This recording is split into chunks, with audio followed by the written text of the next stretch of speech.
आज हम लोग मधुआ कहानी के बारे में पढ़ने जा रहे हैं। मधुआ कहानी की प्रकार है।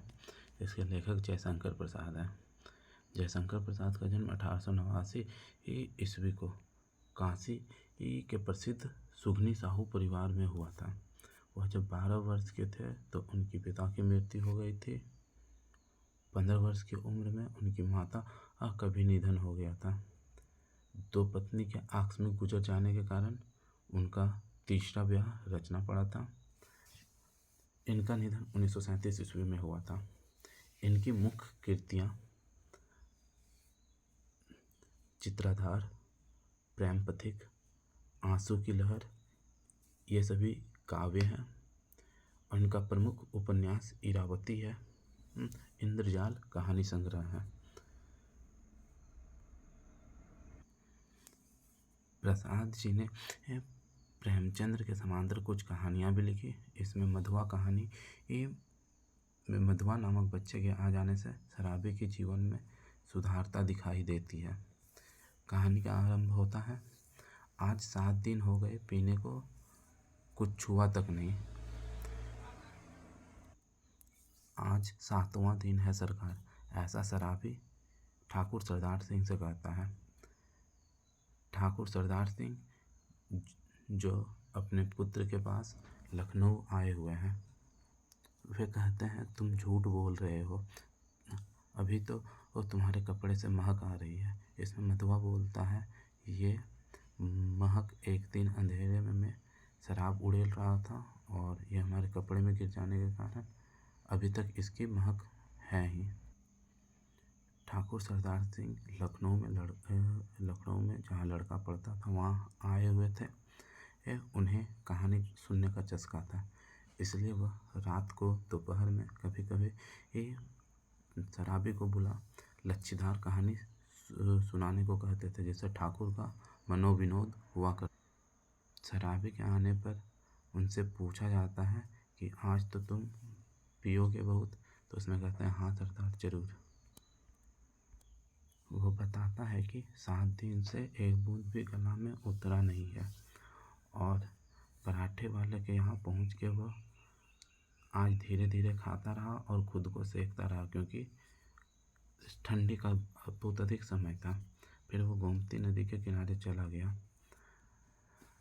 इस पर कुछ बातों के बाद सरदार बोले, अच्छा जो तुम उस दिन गडेड़िए वाले कहानी सुनाए थे, जिसमें असुफदुल्ला ने उसकी लड़की का आंचल भुने हुए भुट्टो के दानों से मोतियों से भर दिया था और वो गरीब लड़की ने उसे चबाकर थूकने लगी थी, क्या वह सच है? तो इसमें बताते हैं कि रामचंद्र जी भी ने भी ऐसा ही उनके साथ हनुमान ने किया था।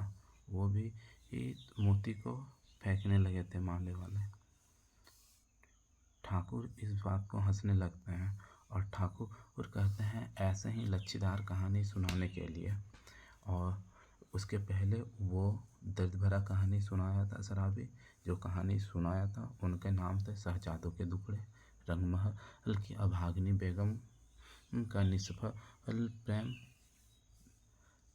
ये कहानियाँ वे अपने बुजुर्गों से सुना करते थे और उन्हीं सुनाया करते थे। सरदार सिंह को आज लच्छीदार और अच्छी कहानी जिससे हंस सके वैसा सुनने का इच्छा था।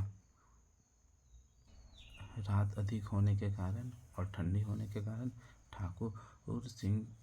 सरदार सिंह को नींद आने लगा और उनके बगल में जो कोयला दहक रहा था उनको अच्छा लग रहा था और वो हाँफी लेते हुए सोने लगे थे। वो सोए हुए में भी ही बोलते हैं कि अच्छा जाओ, मुझे नींद लग रही है और देखो वहाँ 1 रुपया पड़ा है, इसे उठा लो और लल्लू को भेजते जाओ। शराबी रुपया उठाकर धीरे खिसका। लल्लू ठाकुर सरदार सिंह का जमादार था। जब वह लल्लू को खोजते हुए फाटक के बगल की कोठरी में पहुंचा तो देखा कि एक सुकुमार कंठ से सिसकने की शब्द सुनाई दे रहा है और लल्लू जो है उन्हें एक छोटा सा बच्चा को डांट रहा है कि तुम्हें कुंवर साहब तो 2 लात ही ना लगाई है, जान से तो ना मारा, इतना रो क्यों रहा है। और कर्कश स्वर में लल्लू उसे एक छोटा सा बच्चे को डांट रहा था और सिर्फ बच्चा रोते रोते हिचकियाँ बीच बीच में ले रहा था। लल्लू ने कहा, जा मधुआ सो जा, नखरा न कर। मधुआ उस बच्चे का नाम है, नहीं तो खाल उधेड़ लूँगा। शराबी चुपचाप इसे एक कोना से सुनता जा रहा था और बालक की सिसकी और बढ़ने लगी थी। और इस पे सर लल्लू बोलता है, अब भागता है कि नहीं।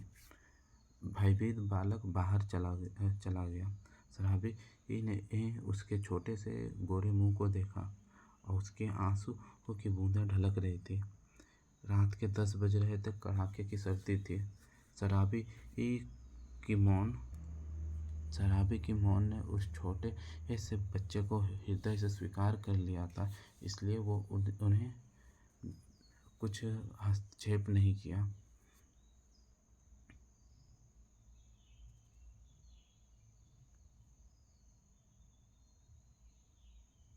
और उस बच्चे को साथ में लेके चले।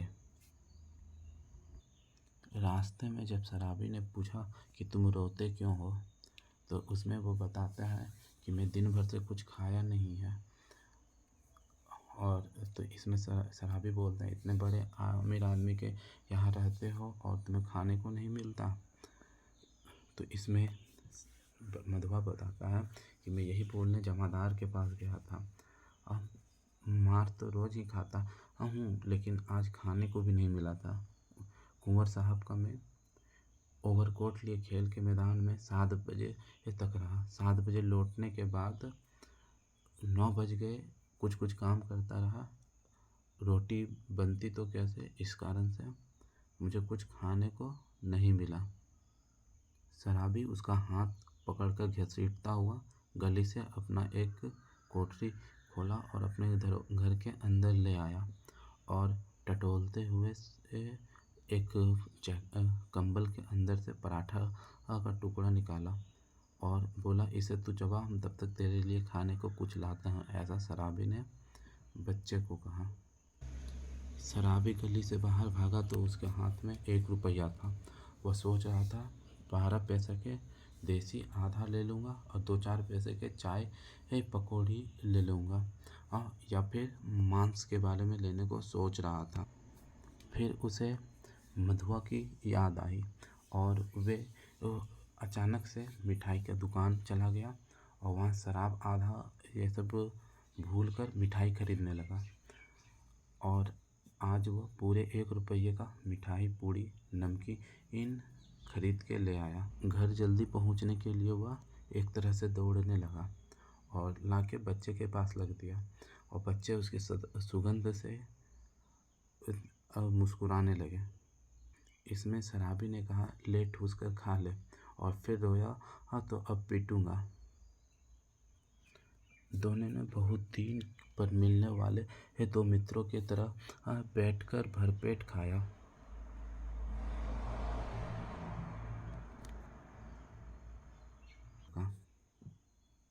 पीकर सुबह होने पर शराबी ने बालक से कहा, ले उठ और अब कुछ खा ले।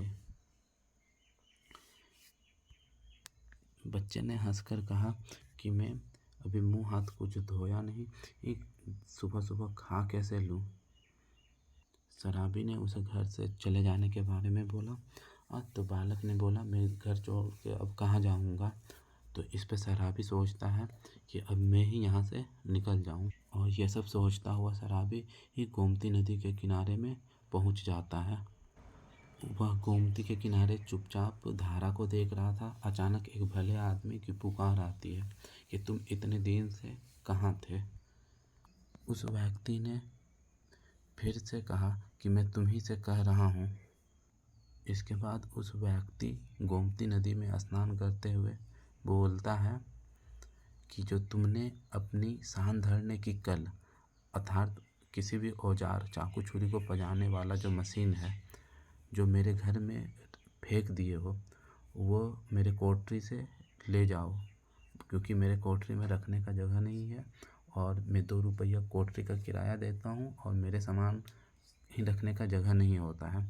इतने के बाद उस व्यक्ति को शराबी ने पहचाना।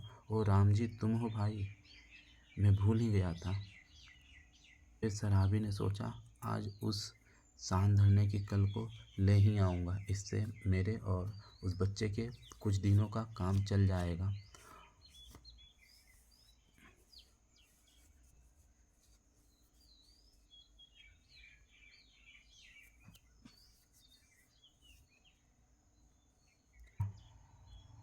गोमती से नहाकर जब राम जी और उसके साथी घर आया तो शराबी कल को लेने के लिए उस जगह पहुंच गया।